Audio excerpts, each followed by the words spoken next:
Hello everyone, আজি বহুত দিনৰ মূৰত এটা ভিডিঅ' বনাও বুলি ভাবিলো আৰু ভিডিঅ'টো হৈছে মোৰ ভূতৰ বা ভূত বুলি নকওঁ মোৰ এটা আননেচাৰেল স্পিৰিচুৱেল এক্সপিৰিয়েঞ্চ হৈছিলে যিহেতু মই আগতে আপোনালোকক মই জনাইছোৱে যে চাকৰি সূত্ৰে মোৰ হাজবেণ্ডৰ যিহেতু ট্ৰান্সফাৰেবল জব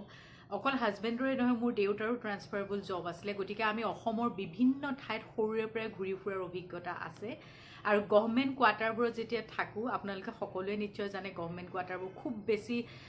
মানে হাই ফাই নহয় ৰিপেয়াৰ কৰিব লগা হয় আৰু বহুত পুৰণা দিনৰ ব্ৰিটিছৰ বাংলোও থাকে কিছুমান গতিকে সৰুৰে পৰাই কিছুমান তেনেকুৱা ধৰণৰ আননেচাৰেল এক্সপিৰিয়েঞ্চ হৈ আহিছে তাৰ ভিতৰত বিয়াৰ পিছত শিৱসাগৰত এবাৰ পোষ্টিং আছিলে মোৰ হাজবেণ্ডৰ আৰু শিৱসাগৰত মই দীৰ্ঘকাল আছোঁ আপোনালোকে আগৰ ভিউৱাৰ্ছবিলাকে জানে তাতে মোৰ এটা অভিজ্ঞতা হৈছিলে তাকে আপোনালোকক জনাবলৈ ওলাইছোঁ তাৰ আগতে কৈ লওঁ মই এয়া দেখিছে আপোনালোকে ৰুদ্ৰাক্ষ পিন্ধি আছোঁ এডাল হৈছে কোৱাৰ্টছ ক্লিয়াৰ কোৱাৰ্টছ আৰু হাততো ব্ৰেচলেট পিন্ধি আছোঁ গতিকে এই বস্তুবিলাক পিন্ধিবলৈ বা এই স্পিৰিচুৱেল লাইনটোলৈ মই কিয় আহিলোঁ এটা শ্বৰ্টছ দিছিলোঁ যিসকলে চাইছে গম পাইছে নাই চোৱা যদি মই আই বাটনত লিংকটো দি থ'ম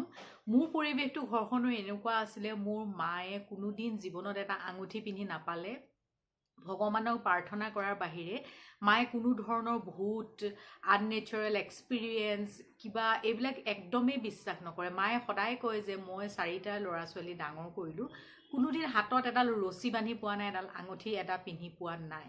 মা বহুত মানসিকভাৱে শক্তিশালী এগৰাকী ব্যক্তি অন্তৰ ওপৰত মাৰ কোনো বিশ্বাস নাছিলে অকল একমাত্ৰ এজন ভগৱানৰ শক্তিকে তেওঁ বিশ্বাস কৰিছিলে আজিও মায়ে তেনেকৈ কয় কিন্তু সেই মাৰ ছোৱালী হিচাপে মই আজি এয়া ক্ৰিষ্টেল এয়া ৰুদ্ৰাক্স ক্লিয়াৰ কোৱাৰ্টছ এইবিলাক কিয় পিন্ধিবলৈ ল'লোঁ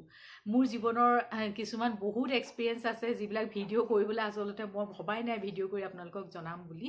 আৰু আজি মোৰ মনটো গ'ল যে নহয় আজি ভিডিঅ' কৰি মই ভিউৱাৰ্ছক জনাওঁ যে শিৱসাগৰত মোৰ কি এক্সপিৰিয়েঞ্চ হৈছিলে শিৱসাগৰত যেতিয়া মই প্ৰথম পষ্টিং হৈছিলে তাৰ আগতে মই আছিলোঁ নাহৰকটীয়াত তাৰপিছত শিৱসাগৰলৈ আহিলোঁ SP অফিচৰ কাষতে এটা গভৰ্ণমেণ্ট কোৱাৰ্টাৰত আমি বাস কৰিছিলোঁ সেই কোৱাৰ্টাৰটোৰ ফ্ৰণ্টতে এজোপা ডাঙৰ চিৰিজ গছ আছিলে আৰু আমি বহুত বছৰ তাত থাকিলোঁ প্ৰায় 5 বছৰতকৈ বেছি থাকিলোঁ সেই কোৱাৰ্টাৰটোত আৰু মোৰ সৰুজনী ছোৱালী তাতে জন্ম হৈছিলে মই মোৰ সৰুৰে পৰা এটা অভ্যাস আছিলে মই সদায় খিৰিকী খুলি শুওঁ সদায় দিন হওক ৰাতি হওক সদায় মই গৰম দিনত খিৰিকী খুলি শুওঁ আৰু যেতিয়াই মই খিৰিকী খুলি শুওঁ ৰাতি মোৰ অলপ বেলেগ ধৰণৰ এটা অভিজ্ঞতা হয় আৰু মই সপোন দেখোঁ বুলি সদায় সেই বস্তুটো ইগন'ৰ কৰোঁ তেতিয়া মই জব কৰা নাছিলোঁ দুপৰীয়া মই ছোৱালীজনীক শুৱাই থওঁ আৰু লগতে ময়ো অকণমান ৰেষ্ট লওঁ ঘৰত কোনো নাথাকে নিজান হৈ থাকে চিলমিলকৈ যেতিয়া টোপনি আহে লগে লগে মই খিৰিকীৰ কাষৰ পৰা কোনোবাই যেন পৰ্দাখন দাঙি মোক জুমি আছে সেই এক্সপিৰিয়েঞ্চটো হয় একেবাৰে সঁচা কথা কৈছোঁ সেই এক্সপিৰিয়েঞ্চটো হয় কেতিয়াবা এনেকুৱা হয় যেন মোৰ মুখৰ ওচৰত আহিছে চকুকেইটা মেলিলেও মোৰ এটা বেলেগ ধৰণৰ এক্সপিৰিয়েঞ্চ হয় লগে লগে মই সাৰ পাই যাওঁ সাৰ পাই পেলাই আকৌ ভাবোঁ যে সপোন দেখিছিলোঁ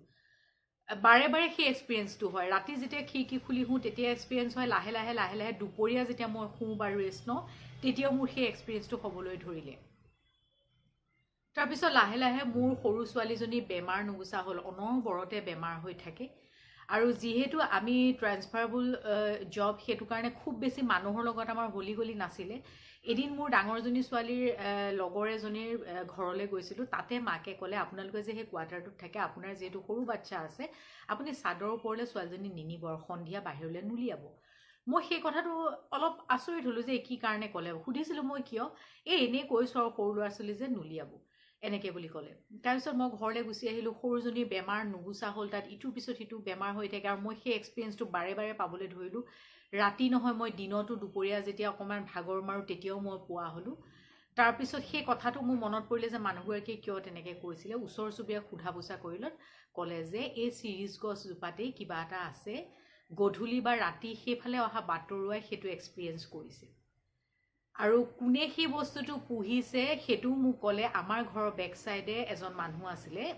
এজন মুছলিম মানুহ তেওঁ সেই বস্তুটো পুহিছে বুলি মানুহে চবেই জানে যিহেতু আপোনাৰ সৰু ল'ৰা ছোৱালী আছে আমি পাতোঁ যে কেনেকৈ তেওঁলোকে থাকে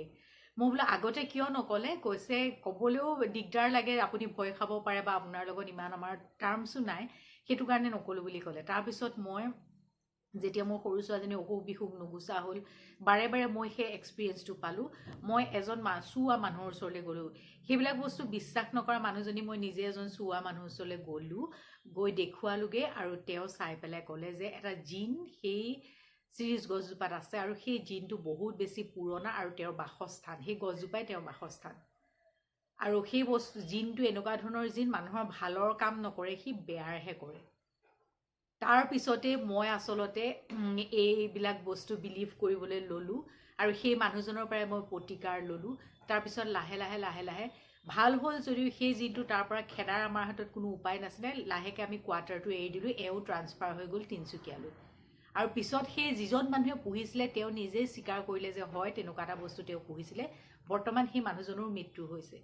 গতিকে চাওক পৃথিৱীত কিছুমান আননেচাৰেল বস্তু স্পিৰিট বা জিন ভূত প্ৰেত এইবিলাক নথকা নহয় কিন্তু মই তেতিয়াৰ পৰাই লাহে লাহে এইবিলাক বিশ্বাস কৰিলোঁ প্ৰতিকাৰ ল'লোঁ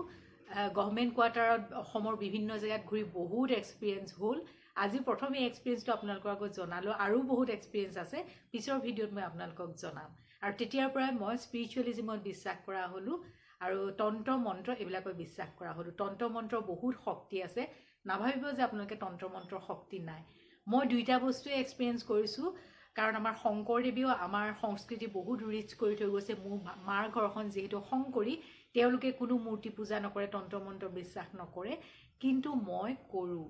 আৰু এই লাইনটোৰ প্ৰতি মোৰ এটা ধাউতিও আছে পিছৰ ভিডিঅ'বিলাকৰ আপোনালোকক মোৰ নিজৰ অভিজ্ঞতাবিলাক আৰু জনাম আজিলৈ আহিছোঁ বাই